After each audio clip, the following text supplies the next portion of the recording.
Salut à tous, c'est Atomic Turtles. On se retrouve aujourd'hui pour une nouvelle vidéo. Je sais pas si vous ça va mieux, moi ça va super. Aujourd'hui on se retrouve pour une série que j'avais lancée il y a très longtemps mais que j'ai oublié de reprendre. C'est les tops, les petits tops, top 10, top... Là-dedans c'est un top 13, je vais vous expliquer pourquoi 13. Alors, comme vous savez, le vendredi de mars qui vient de passer, c'était vendredi 13 mars. Et le mois passé, c'était aussi vendredi 13 février. Donc, ça fait 2 mois de suite qu'on a un vendredi 13. Et je vais vous mettre un top 13 en plus de choses, d'événements pas très chanceux à certaines personnes qui sont arrivées un vendredi 13. Et je vous dirai les dates et en gros ce que c'est quoi. Donc on se retrouve tout de suite pour le premier. Alors il y a eu le naufrage du Costa Concordia le vendredi 13 janvier 2012.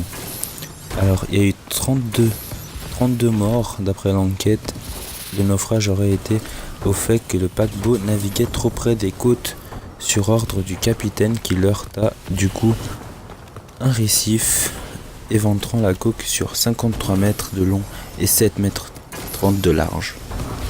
Alors, le commandant a été condamné le 11 février 2015 à 16 ans de prison pour homicide involontaire et abandon de navire. Oui, parce qu'il a quitté le navire dès qu'il a vu ça. Ensuite, on se retrouve pour la deuxième position. C'était l'assassinat de Tupac. Et oui, tous ceux qui connaissent le rappeur américain Tupac, il est mort un vendredi 13 septembre 1996 en sortant d'un match de boxe entre Mike Tyson et Bruce Seldon. Tupac s'arrête un peu pour draguer des meufs apparemment et il s'arrête à nouveau et là il se reçoit une balle. Alors en troisième position, il y a le crash du vol 571 Fuerza Aérea Uruguaya vendredi 13 octobre 1972. Alors sur les 45 passagers, seulement 36 ont survécu seulement 36, c'est déjà beaucoup. 36 survivants au crash. Alors, il y a eu aussi l'arrestation du grand maître de l'ordre des Templiers, Jacques de Molay, vendredi 13 octobre 1307. Je sais pas vraiment ce que c'est, mais bon. Mais voilà. Alors, en cinquième position, le cyclone de Bola au Bangladesh. C'était le vendredi 13 novembre 1970, qui est donc avec pas loin de 500 000 victimes, dont beaucoup de disparus. C'est quand même énorme. Et cela était jusqu'à 46% de leur population. Alors en sixième position, la capture du dernier empereur aztèque par Hernán Cortés, vendredi 13 août 1521. Alors, malgré sa résistance face aux Espagnols, Cuauhtémoc sera arrêté par l'un des capitaines de Cortés le vendredi 13 août. Il sera ensuite torturé par les conquistadors qui voulaient savoir où se trouvait le trésor des Aztèques. Donc en cinquième place, le bombardement de Buckingham Palace par l'Allemagne nazie. Le vendredi 13 septembre 1940, Hitler et sa petite armée ont bombardé le Buckingham Palace en Angleterre. Là où vit la reine Angleterre en ce moment, je crois, je suis pas sûr. Alors, en huitième position, le mini crash de la bourse de New York. C'est pas très important, mais c'était le vendredi 13 octobre 1989. Mais je comprends pas beaucoup.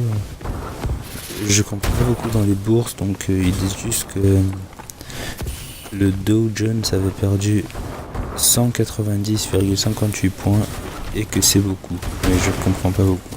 Alors, en 9ème position, l'empalement du sauteur en longueur français Salim Sdiri par un lanceur des javelots finlandais. Vendredi 13 juillet 2007. À mon avis, ça doit faire mal de se prendre un javelot comme ça. Mais bon. C'était lors d'un meeting d'athlétisme à Rome. Alors, monsieur Sdiri sera transpercé par un javelot, ça n'arrive jamais sauf à lui. Arrivé dans son dos, le javelot ne transperça heureusement aucun organe vital et lui épargna donc le pire. Bon, malgré qu'il n'est pas mort, il s'est fait quand même traverser par un javelot, ce qui doit pas être très heureux. Alors, en 11e position, un gamin s'est fait foudroyer le vendredi 13 août 2010. C'était à Suffolk, en Angleterre, à 13h13 en plus. À 13h13, un vendredi 13, le gamin de 13 ans. J'avoue que, je sais pas si c'est une coïncidence, mais il y a beaucoup de 13 là-dedans. Il jouait tranquillement alors qu'il a été frappé par la foudre. Quand les secours sont arrivés, il respirait toujours, mais n'était évidemment pas la femme heureuse.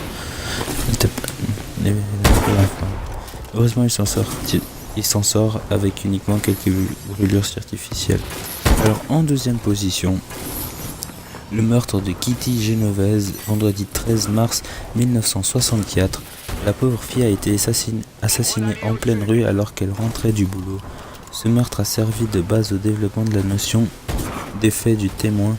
L'effet du témoin, c'est la théorie selon laquelle plus on est nombreux à assister à une scène où un tiers a besoin de notre aide, moins il y a de chances que quelqu'un intervienne.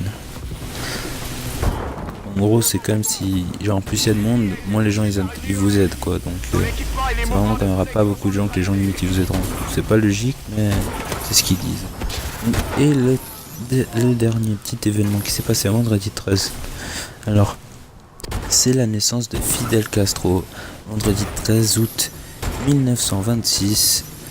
Et celle des sœurs Olsen aussi. Et voilà, c'était ce qui s'est passé en gros tous ces vendredis 13.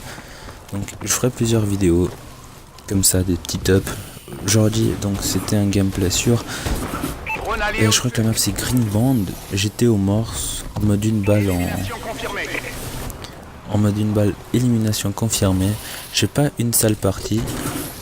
Donc je crois que j'ai pas fait vraiment une sale partie du tout, donc ça va être vraiment cool. Je sais pas si je vais y arriver, mais je pense que je vais essayer de présenter cette vidéo à une chaîne communautaire. Lesquelles je sais pas encore, mais je mettrai les intros dedans s'ils ont une intro ou pas. Donc voilà, c'était tout ce que j'avais à vous dire aujourd'hui. Si vous passez, ça me fait plaisir. Là, j'ai commencé YouTube il y a pas longtemps. Le jour j'avais 13 abonnés, là je suis passé à 19. Ça me fait vraiment plaisir. Et merci à vous tous. Ça fait plaisir et je continuerai les vidéos sur YouTube. Ne vous inquiétez pas. Merci à tous, abonnez-vous et à la prochaine. C'était Atomic Turtle. Ciao.